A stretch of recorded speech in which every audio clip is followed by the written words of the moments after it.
Welcome to the Earthkeepers podcast.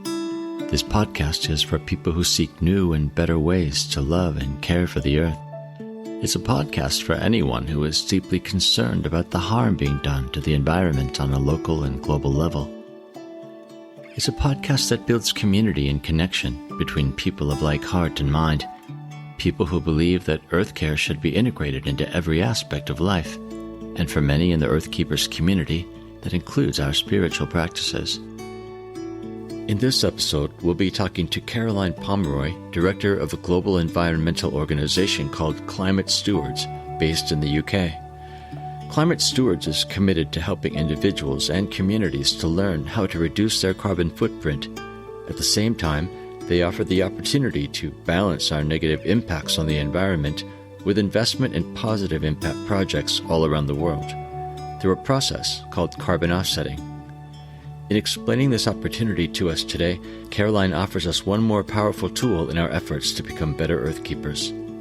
We are responsible for, just through our daily lives, burning fossil fuels. And it's possible to measure that amount, to measure the quantity of fossil fuels that we individually and as groups are responsible for emitting into the atmosphere. So carbon offsetting, the principle of it is that we are compensating for those emissions into the atmosphere. So if I measure my carbon footprint, I can then find projects which will remove an equivalent quantity of carbon dioxide from the atmosphere to compensate for my emissions. Welcome, friends, to the Earthkeepers podcast. Caroline, thank you so much for taking time to be on the podcast today. I'm very curious about the main topic that we'll consider today, which is carbon offsetting, and I'm sure that many of our listeners are as well. Absolutely. I'm very happy to be here and look forward to talking more about carbon offsetting and climate stewards today. Could you give us a sense of your primary work these days and just a bit of an introduction to Climate Stewards, your organization? So my job is I'm the director of Climate Stewards. I've been doing this job for about 8 years now. Climate Stewards is a non-profit organization. It's part of the Rocha network, a Rocha family of organizations.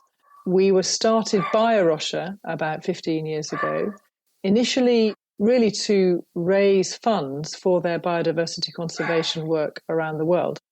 They do a number of projects now, but at that point they had a particular project in Ghana, and Climate Stewards was focusing on planting trees, indigenous trees, with schools and communities in Ghana, and through raising funds through carbon offsetting. That's how it started. Since then, things have come along a bit further. We're still part of the Rocha family, although we are a separate NGO, separately registered charity in the UK. We also have branches in the States and in the Netherlands.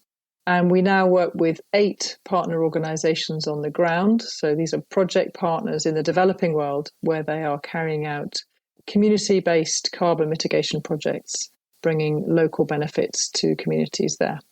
More generally speaking, let me ask you, what drives you to work for the health of the planet? I mean, why is it that you care? I think I've always been interested in the outdoors and the land. My first job, my first career was as a chartered surveyor. So that's someone who looks after land and buildings and manages and sustains them for the future, I guess. So I studied a lot of geography and land economy, that kind of thing. I've always been quite an outsidey person. I love sailing and walking, cycling, that kind of thing. I think it always made sense to me that we needed to look after the world that we've been given. And that was probably before I even would have called myself a Christian. So I think that, for me, that came first. In terms of how that fits with my faith, I guess I was frustrated a bit because I started going to church in my late teens, early 20s. And I just never heard these two things mentioned in the same breath. You know, I didn't come across that in church. I suppose I hadn't really realized there was that disconnect. I just thought of them as two separate compartments in my life. That there's the sort of outdoors environment and the work-related stuff. And then there was church. And that was all about me and Jesus and me and my neighbor, but not very much about me. In fact, nothing really about me and the land, the earth. I guess I was curious, and I suppose I was exploring all of this. And I had heard of Rocha, but I didn't know very much about them. We had some friends from our church in London who worked in a Rocha, for a Rocha in the early days. So I'd heard a bit about them. But I eventually went to a workshop day in a church locally, led by a guy called Dave Bookless, who you might have come across, who's one of the leaders of a Rocha, where he just explained in very simple terms how our faith motivates us and requires us really to care for the earth. And that for me was a real sort of light bulb moment. It just made entire sense. And from then on, I've increasingly tried to find ways in which I can sort of connect my faith and my care for the planet, both in my daily life and also in the work that I do. You might be interested to know that it was Rocha that made those connections for me as well. At Regent College in Vancouver, when I was a student there, Peter and Miranda Harris were teaching courses, and those courses were enormously influential in helping me to integrate, to break down that division between faith life and creation care. Let me ask you about your aspirations. When you think about your aspirations for earth care, your impact on the health of the planet, how do you want your life to count most? When you think about that, are there moments you can point to where you were experiencing just your authentic sense of purpose, your deepest purpose, I guess? That's a really good question. I think probably the best example I can think of is that a few years ago, we had the COP21, the climate talks in Paris. So at that point, I just started working for Climate Stewards a couple of years earlier. I got involved in various groups working towards building momentum towards those Paris climate talks, trying to generate interest and a real commitment and engagement from the Christian community. So I was working with lots of churches and parachurch organizations. And I think I mentioned earlier, I love cycling. So we began to start talking about a pilgrimage to Paris. And there was a walking pilgrimage from London to Paris planned.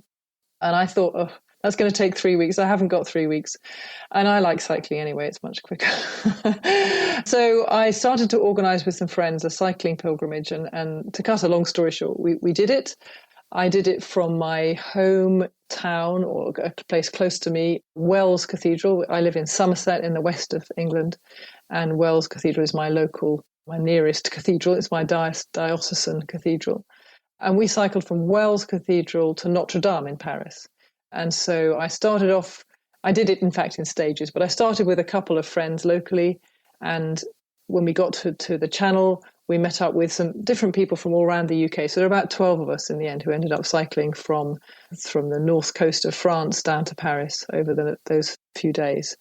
And when we got to Paris, we were part of this enormous movement of people, these people who had pilgrimaged to Paris, and there were hundreds of them, and it was extraordinary. So that various groups had planned and prepared events. So there were various church services, and there was a point where we presented a petition to Cristina Figueres, who is the woman who was chairing the talks, and that was really for me probably one of the most memorable moments of my Christian life. We were there. In fact, we were due to be outside. I think we were due to be somewhere near the Arc de Triomphe.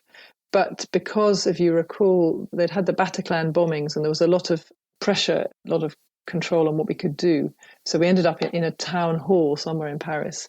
And there she was on the stage, this little woman.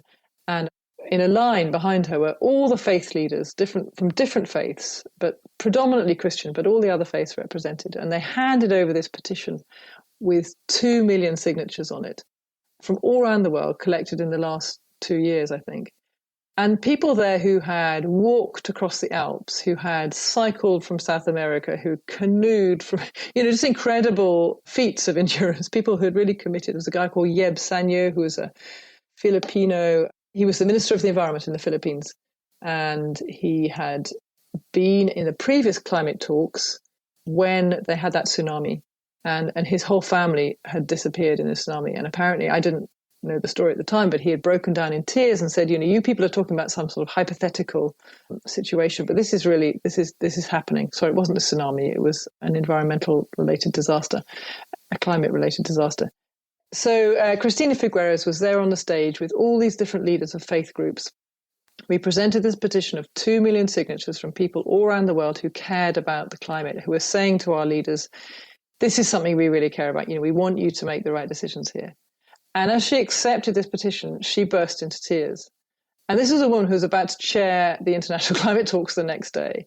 It was quite a powerful moment. And she said, look, you guys have done the walking and the praying and the fasting for the climate. And now it's up to me to deliver the agreement. And as you will know, we at that point were talking and praying about limiting global temperature rises to 2 degrees above the sort of baseline pre-industrial levels. And in the end, the agreement came out that there would be a limit of 2 degrees with an ambition of 1.5, which was way beyond what anybody could have imagined or expected or anticipated. So that was a really significant moment. And she wrote to everybody afterwards. She wrote an open letter to all the people who had walked and prayed and fasted, etc., saying thank you. She said, I think this really made a difference. I think the people in those negotiating rooms were aware of the civil society influence, of which the Christian group was probably the biggest single group, as it were, and how much impact that had had on their decision making. So I thought, that to me tells a real story of the importance of doing what we do as a global movement. So you work globally, you work with a lot of different cultures, traditions, faiths. I am intrigued by what might be happening in other faiths. I'm familiar with movements among Christ followers to think more about creation care, to prioritize earth care. But I'm not as familiar with what might be going on in other faith traditions. I'm wondering, is there anything in that gives you hope that you've heard about, examples, stories, people that you've met? Well, certainly in the UK, we have a group called Faith for the Climate. It started off as just a Christian group, but it has evolved into a multi-faith group. And it's really interesting to see, I go to the meetings from time to time, how the other faith groups, all the major faith groups, have really taken this up. Obviously, there are fewer of them in our context, nationally, in terms of just the numbers. And they are probably less developed, I think, in their thinking and their practice, just because they've come a bit later to this whole thing. Although I think in many of their sacred scriptures, the care for the earth is definitely there. But I think in terms of the practicalities of how that works, that's more of a challenge. I think also there's a conversation in the UK about how it is generally more difficult to engage with ethnic minorities in the UK, who are often from other faith traditions, on creation care. It's just not part of the culture. But it's changing. And certainly this year, we're building up to the COP, the United Nations Environment Talks, which are due to be in Glasgow in Scotland in November. And there's a huge movement of people trying to raise awareness of that and use that to sort of reflect back, I guess, into the faith communities, the church and other faith groups, to engender action in those groups. So I think it's small, but it's growing in all of the main faith traditions, certainly in the UK. How would you describe your relationship to nature? And if there's a spiritual component of that, what is that like? What is your connection to nature in terms of your spirituality in particular? I'm very lucky. I live in the countryside. I'm particularly aware of that throughout. We've had a very long lockdown in the UK. I'm very aware of how lucky I am to be able to just walk out into my garden, walk out into the fields next door, take my dog, who you've heard earlier, for a walk. And I love gardening. I love growing food. We keep some chickens and sheep. And so I feel I have a close relationship with nature. One of the projects I started this year was to take a series of photographs around our place on the first of each month to try and kind of record the changes. I see God in nature, I think. I love that phrase from Martin Luther, who talks about God's book of words and his book of works and how nature reveals God. We have a lovely lady, elderly Catholic member of our home group, our Bible study group, and she talks about meeting God in the garden. And I love that idea. She has a beautiful garden. Feels like you've gone to heaven when you go there. So I love my daily walks outside and just noticing the differences. And I often pray. I do a lot of talking to God as I walk. So I find nature very healing and reviving. Coming back to the work of Climate Stewards, for those who aren't familiar with carbon offsetting, could you give us a bit of an overview of what exactly carbon offsetting is and how it works? We start from the point where we as individuals and organizations I was going to say in the West, but in any part of the world, we have a carbon footprint. We are responsible for, just through our daily lives, burning fossil fuels. So that might be through driving, through flying, through heating our homes, through our food consumption, through all the other stuff that we buy. And an enormous proportion of that is powered by fossil fuels, by coal and oil and gas. It's changing, obviously, as renewable energy becomes more widespread, but essentially that's the bottom line. And it's possible to measure that amount, to measure the quantity of fossil fuels that we individually and as groups are responsible for emitting into the atmosphere.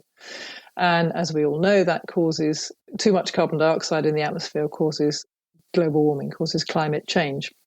So carbon offsetting, the principle of it is that we are compensating for those emissions into the atmosphere.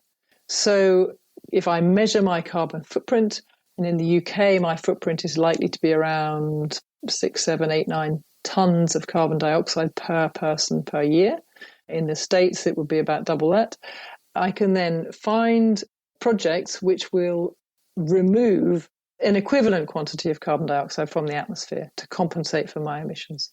So they will either remove it, and the removal comes through either through technologies, or in our case, in Climate Stewards' case, we would be removing it by sponsoring, by funding tree planting. Obviously, as trees grow, they absorb CO2, or by reducing what would normally be emitted. So the reduction in emissions from using clean technologies or more efficient technologies. So again, Climate Stewards funds water filters, cook stoves, solar schemes. So these are enabling less carbon to go into the atmosphere to do the same activity. And then what we do is we count and we measure those reductions, and we balance those with our emissions. And that cycle, that sort of virtuous circle, is the offsetting process. So, logistically speaking, how would a person or an organization access the services that Climate Stewards is providing? What's the actual mechanism of that? So if you find the Climate Stewards website and you click on offset, you will find a carbon calculator. So that is an online tool which enables you to enter the carbon emissions from all your different activities. And it's got different tabs. So it starts off with flights and then land transport, home energy, consumption, etc. And you basically add those up for your household or yourself individually, and that will tell you your footprint. Then it will give you an opportunity. It will say, would you like to offset this? So would you like to spend some money which will pay for those activities which take that CO2 out of the atmosphere? The current price is $26 per ton, US dollars per ton. That's the cost to offset those tons. And if your footprint's 10 tons, then it's going to be $260, for example. So that's how it works. It's pretty simple. And then you can pay via various online payment mechanisms. Now, is it really possible to gauge that equivalence, to know, for example, how much carbon is being removed from the atmosphere through the activities that the offsetting is funding? So we work really hard with our partners. We have developed something called the Climate Stewards Seal of Approval, which is our way of counting and measuring carbon savings from these different projects. We work through trusted Christian partners on the ground. We have a strong relationship with them. Many of them are actually our Rocha organizations or other ones connected with churches and mission agencies, etc.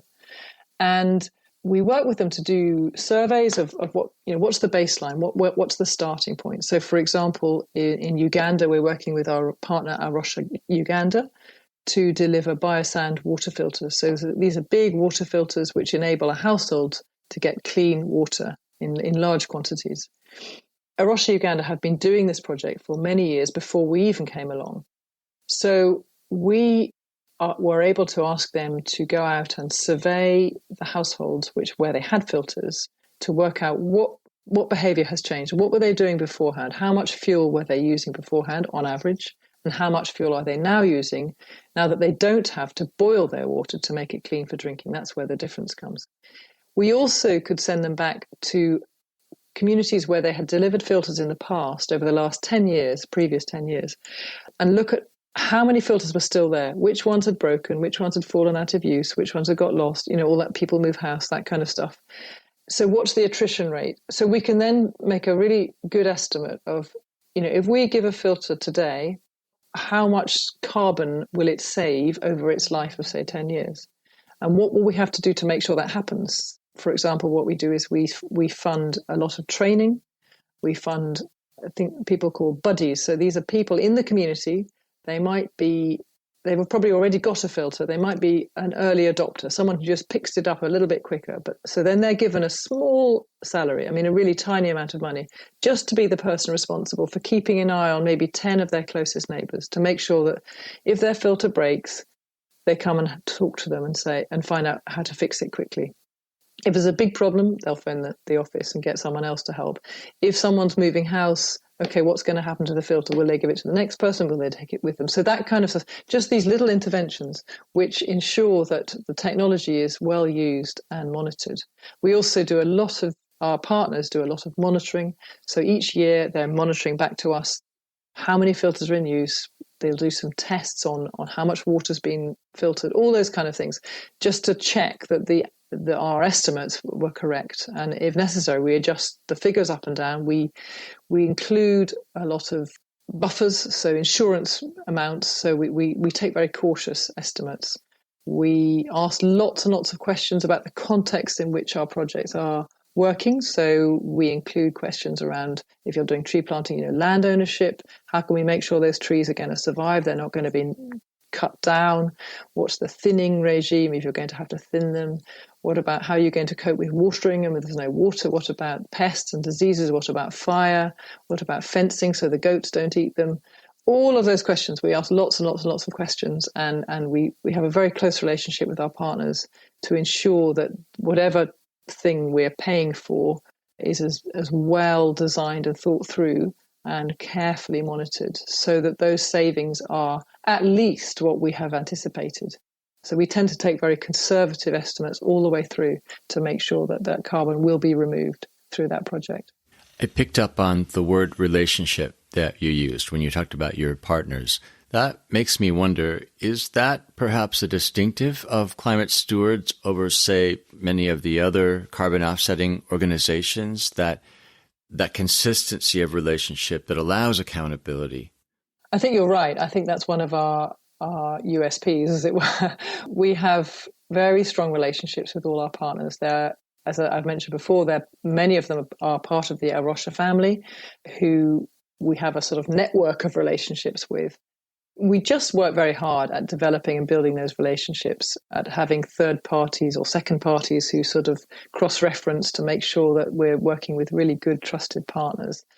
We've started a network where we have, in the autumn, thanks to lockdown and Zoom and everything else, we had a global partner conference on Zoom. So starting to connect them all to each other so that they can learn best practice from each other. They can share experiences, problems, solutions, etc. And that's been a really, really helpful thing to do with just things like WhatsApp groups, very simple stuff. So building that trust and that relationship and that accountability, we're very hot on accountability. We ask a lot of questions and we are constantly in dialogue with them. What are the other distinctives of Climate Stewards that you would point to that sets it apart as an organization?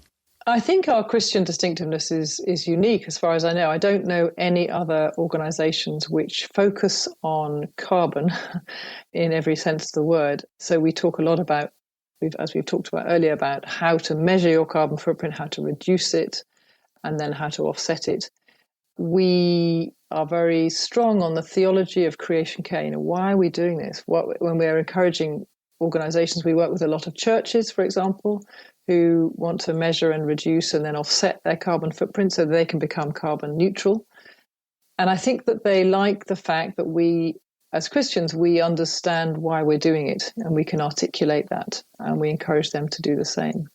I think that's probably our biggest distinctive, plus the fact that we do, as we've said, work with really quite small organizations on the ground deliberately, because we feel they're closer to the ground. More of the money is going to the hands of the community rather than to the sort of institutions around that. And so we have that strong level of accountability and trust. We've been in conversation with Caroline Pomeroy, Director of Climate Stewards. As Earthkeepers, we are always seeking practical ways to care for the planet's ecology. And of course, that involves proactively reducing the negative impacts of our everyday choices. If you would like to gauge the impact of your own choices, Climate Stewards provides an online tool by which you can calculate your carbon footprint. Just go to climatestewards.org for a step-by-step guide to finding that number, as well as useful strategies for reducing it. This is a great way to involve friends and family members in promoting environmental awareness, and it's simple enough to do with young children as well. And if you find that restricting carbon use in your lives doesn't make your footprint small enough, you'll find opportunities to offset your carbon use on the same website. Again, just go to climatestewards.org and also check out this episode's show notes for more information.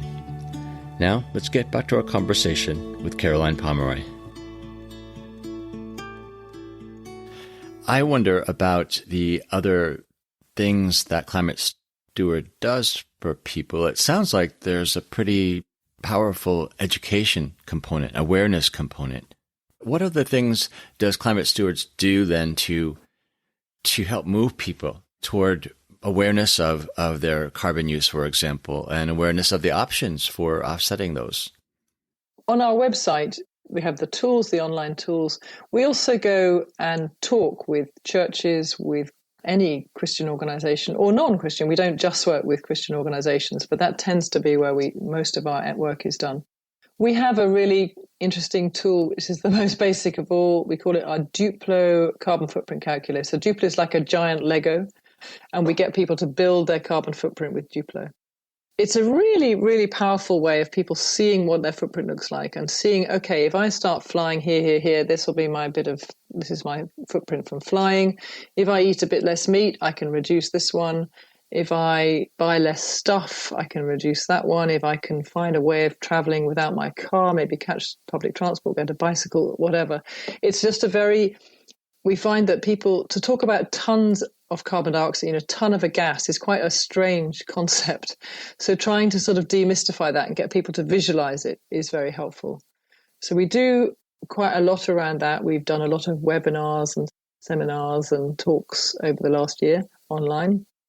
And we also, again, we work with churches and Christian organizations on the theology side of things, the creation care side of things. We work closely with a Rocha and Eco Church in the UK. So these are churches which are on a journey towards being better at creation care in all the areas of their church life.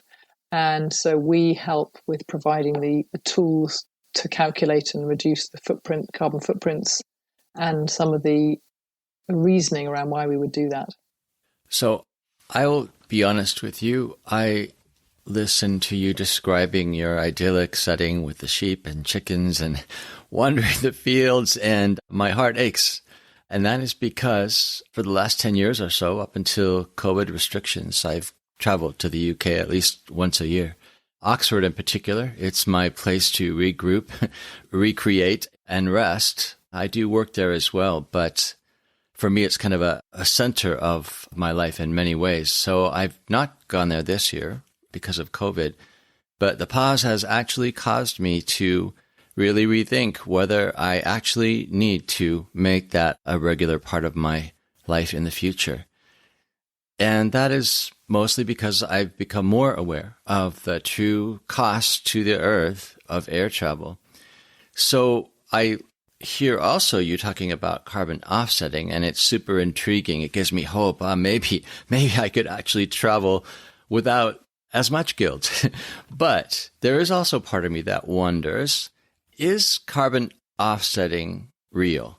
In other words, is it for some people perhaps just a way of assuaging guilt, of somehow justifying the fact that, in fact, we are doing damage to the earth by flying? There's really no way around that. But There's a word that I've heard you use before, greenwashing, which I find very intriguing. And I'm wondering, how do we think about that? How do we think about the real impact of carbon offsetting? And are we in danger of using carbon offsetting really just as a justification for our bad habits? So Climate Stewards' strapline is to reduce what you can and offset the rest. So we would always say that we should look at our carbon footprint and consistently, constantly endeavour to reduce it through all parts of our lives. We also recognise that we live in the 21st century and people will fly. And flying, as you rightly point out, is the big baddie. It's the one that we just can't get around in terms of its impact on the environment. Yes, of course, planes are getting a bit cleaner and that kind of stuff. But essentially, it's always going to have a big impact on the planet. So I think it's a bit of both. I think we all need to examine everything that we do and see how we can reduce our impact on the planet to live more lightly. But I think that there will be times when we choose to fly. And sometimes we fly because we have family and friends around the world, and that's increasingly common. We live in a global village. There's an English environmental writer called George Monbiot who calls those love miles. He also calls offsetting a papal indulgence. So effectively, you're paying someone else to do your dirty work. And I think to answer that question, perhaps, about is it worth doing, I think that one of our tests for our own offset projects is that they must bring genuine local benefits to the people on the ground who are carrying out the work, as it were, who are implementing the projects. They must be seeing healthier lives through perhaps less smoke in their house, through cleaner water. They must be seeing a better environment through trees, indigenous trees planted, through new sources of income, through fruiting trees, that kind of stuff. There need to be clear advantages to the local people on the ground implementing the projects over and above any carbon saving that's going on. In a sense, that's just a funding mechanism which works, which means that we have a way in which we can fund them. But that's not the reason why most people are doing those projects. Most of those local people are choosing to do those projects because they bring them local benefits. So that's our bottom line in terms of what we think is a good project. Your answer brings up another question for me, and that is, there must then be ways that are worse than others in terms of carbon offsetting. You're talking about the valuation being based on whether it makes people's lives better, those who are actually doing the carbon removal activities. I'm guessing that there might be other organizations for whom that is not of value, and perhaps planting 100 trees as part of a tree plantation would work just as well in terms of their value system. Does that happen? Sure. I think there were some really bad offset projects a few years ago, and that brought offsetting gave it a bad name, I think. And a lot of people sort of decided they really didn't trust it. They weren't convinced. There were some, trees that didn't exist, that kind of thing. I think, as far as I know, most current offset projects, which are regulated by things like the Gold Standard and Verra and Plan Viva, there are a number of international standards which regulate offset projects. And I think that they're all good. And they do insist on more than just the carbon removal. They will all be concerned about the impact on people's lives. But I think that many of them will involve very large plantations of often non-indigenous trees. Yeah, we've seen examples of poorly implemented projects, which I think it comes back to that relationship thing you said earlier. I think if you try to do it on a bigger scale and you have less contact with the local community, the danger is that the Western organization has this clever idea, let's deliver lots of people with a certain type of water filter, for example. And I can think of an example which we saw a couple of years ago where that filter just didn't work and they were just abandoned all over the place. And there was very little follow-up and very little training, etc. So clearly there are good projects and bad projects. And I think it's worth looking into if anybody's considering carbon offsetting, it's definitely worth asking questions about those types of things. How do they ensure that the money gets to where it's supposed to be, and particularly the long-term stuff? Because a lot of these projects they require a long-term commitment, long-term investment to see the benefits, the carbon savings into the future. I appreciated your point earlier that while carbon offsetting should be part of our toolkit in terms of earthkeeping, the preferred approach would be to simply put less carbon into the atmosphere in the first place. And I like very much the fact that this tool that you spoke of, that I'm actually going to be recommending to everyone, by which you measure your carbon footprint, actually helps you to understand how you are contributing to carbon emissions. Like what are the things that you do? You just offhandedly mentioned meat consumption. And for many people, that would not be something that comes to mind as an activity that has a carbon cost.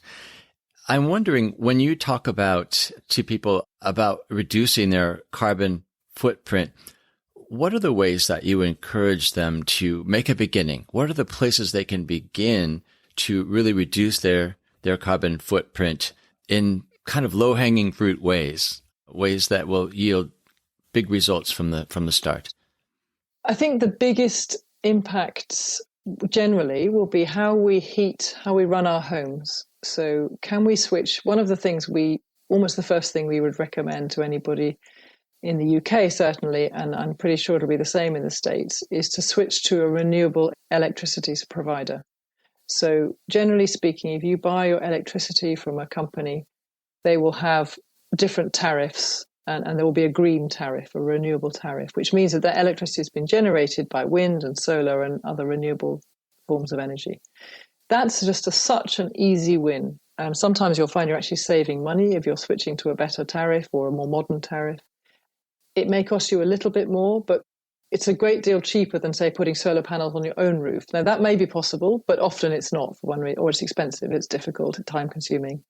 But just to switch to a renewable energy tariff is an incredibly efficient way of doing it. And just to reduce your consumption, we have to do two things. One is we have to reduce our consumption in every area, and then we have to make it renewable, whatever we're doing. So cutting out drafts, insulating your home, using the air conditioner less, drying your clothes on the line, all those kind of day-to-day stuff, things that people perhaps just think of as normal in terms of behavior, but also reducing our consumption of electricity and energy by insulation, by turning the thermostat down, by wearing another sweater, those kind of basic things, depending on what climate you're in, obviously. So our household energy is one area we can all usually do something about. Our travel is another one. Again, I know that the States is a big country and domestic flights are quite a big part of many people's lives. We certainly encourage people to look at alternatives, so trains and buses and driving. And driving with a car, if you've got more than a couple of people in it, is often the most fuel-efficient way to go. But trains and buses are obviously a great thing to do. I mean, for myself, I've travelled all over Europe by train. I've been to Russia by train. I've been to Croatia by train. I've been many times to Southern Europe by train. It's a great experience. It takes a bit longer, but you see and you appreciate the world around you. You meet people. It's just very different. So definitely thinking about those flights. As we said, flights are one of the big ones. And looking at other options for public transport, for cycling, for walking, local trips, do I have to get in the car every time I want to go to the local shop? Could I walk? Those sorts of things, little changes that sort of nudge our behavior. So I think the energy consumption in the households and travel are probably the two biggest single items. And then, as you say, food. Essentially, a heavy meat diet or an average meat diet is really quite a lot of meat. And there's a lot of carbon emissions associated with producing meat, transporting it, delivering it, etc. I like the idea of eating lower down the food chain, so eating less meat and more plants, basically. It doesn't mean to say we have to eat no meat at all, but if we can eat better quality meat, so it's been produced locally in more natural conditions, less intensively raised, that will mean fewer additional inputs into its feedstock. And eating more plants and pulses and grains, less dairy, all of those things will have a significant impact on our carbon footprint. One of the things that Earthkeepers values highly is community activity. We find that it's easier sometimes to make these changes when you're thinking about them with other people. because communities help you to see things that you wouldn't see. Community activity makes it possible to achieve larger goals, maybe more systemic goals. I'm curious about your experience with community mobilization that works toward earth care.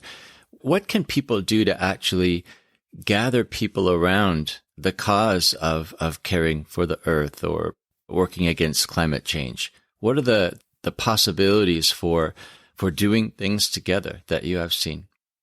I think, as you say, it's just more fun to do things together, isn't it? Absolutely.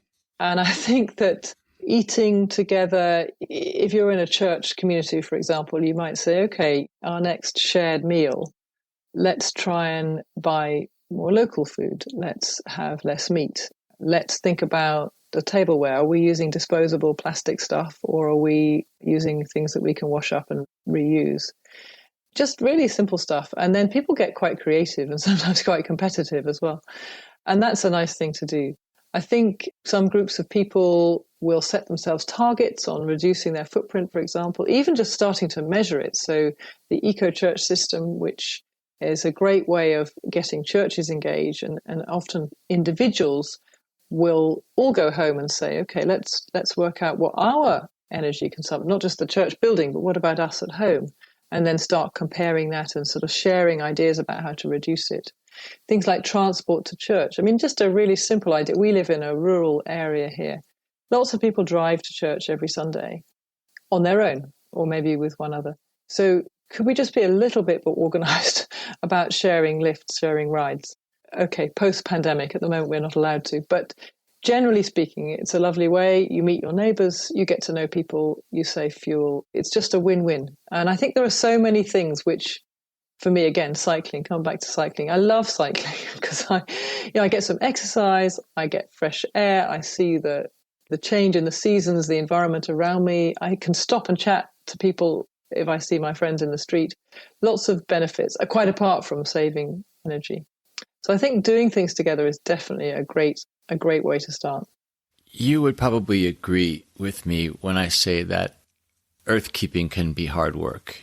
And I like this idea of doing it with others because I think that does make it more fun and certainly more doable when we remember that we're not on our own. When you think about your work, when you think about the challenges that we face, when you think about our trajectory in terms of climate, where do you find your hope? I think I find it in seeing a lot at the moment people who have never taken this stuff seriously beginning to take it seriously. You know, even earlier this afternoon, I had a long conversation with a big Christian relief and development organization based in the US saying, we recognize we need to be better stewards. You know, we are writing an environmental policy. We want to be carbon neutral. We want to measure the footprint of all our offices around the world. We want to look at the way we do all our work, not just in terms of their offices in the US and wherever, but also the projects they're doing on the ground. What's the climate impact of those projects, positive or negative? The real holistic view of what their work is. And this is an organization which previously wouldn't, even 3-4 years ago, wasn't on their agenda. I've had conversations like that a lot recently in the last few months. I think it's rising up the agenda very fast. I think the Christian church is really waking up to its responsibilities and the opportunities it presents in terms of that witness, that green witness. I think if we as the church are seen to be caring for the world around us, people notice that, and that makes sense because they're caring for the world around them. So why aren't we? I had a wonderful conversation many, many years ago now with a friend of mine. We'd gone to a climate march, so a demonstration in London. We were walking down Piccadilly, one of the big streets in the centre of London, with our banners and everybody else. And I'd gone with my sustainable group from my local town. So they weren't necessarily Christians. And I was walking with my friend, who's definitely not a Christian. And she looked around and she saw all the different placards and banners, and she saw Christian Aid, she saw Tear Fund, she saw CAFOD, the Catholic one, she saw Operation Noah, all these different banners all around her. it's like campaigning on climate change. And she said, my goodness, I'd never realized, I didn't know that Christians cared about this stuff. She said, if I was a Christian, it would be the most obvious thing in the world to care for the world that God had made. And I've never seen Christians doing that. I've never heard them doing that. I've never been aware that Christians care. I think that if for nothing else, for no other reason than our witness, I think it's a great thing to be doing. I see hope in that sense. I see that the church is waking up, and the church is the biggest grassroots movement in the world.